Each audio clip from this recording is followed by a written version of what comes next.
I'm Gerald Murnane. I'm sitting in the room where I do most of my writing.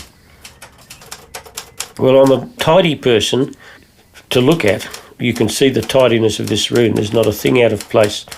And in the filing cabinets around me, everything's catalogued in its right order. But my mind is untidy, and one thing struggles against the other. I've never been someone who's been terribly interested in the visual arts, so I'm not a collector of paintings.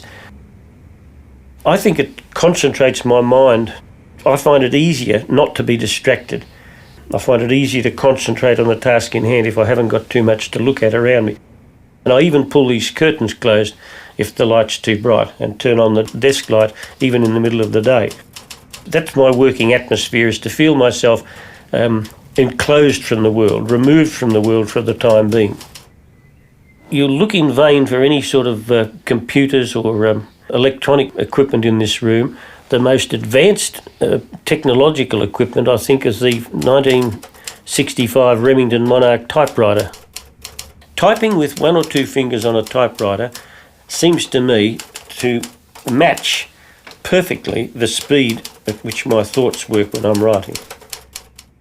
And I live in dread of one breaking down, and so I keep two for emergencies. I call this my literary archive. There are 10 drawers. Each of them contains all the material that went into the making of one or another of my books. But at the back you'll find untidy handwritten pages.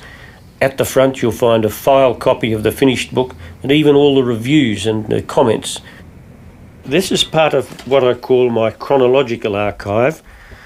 We just happen to have opened one of 19 drawers that we could have opened, and then I've been a great writer of letters to people, and people write letters to me, and there must be, I couldn't count them, there'd be many thousands of letters in those cabinets.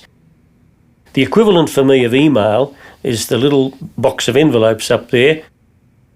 All my life I've been fascinated with things Hungarian, and it's one of my greatest achievements that I learnt the language.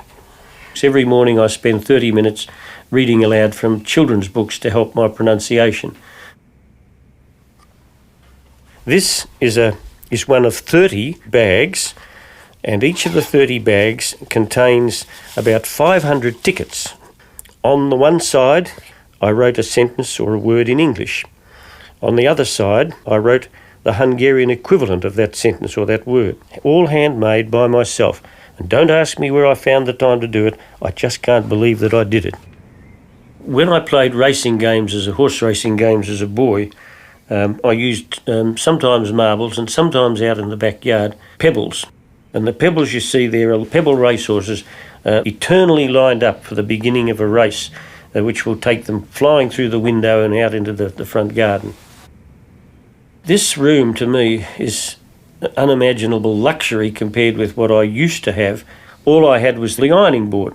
That to me was enough space to write in those days. I can't believe now that I wrote 3 books at the ironing board. I like to be aware of it, to remind myself of how hard I've worked in the past.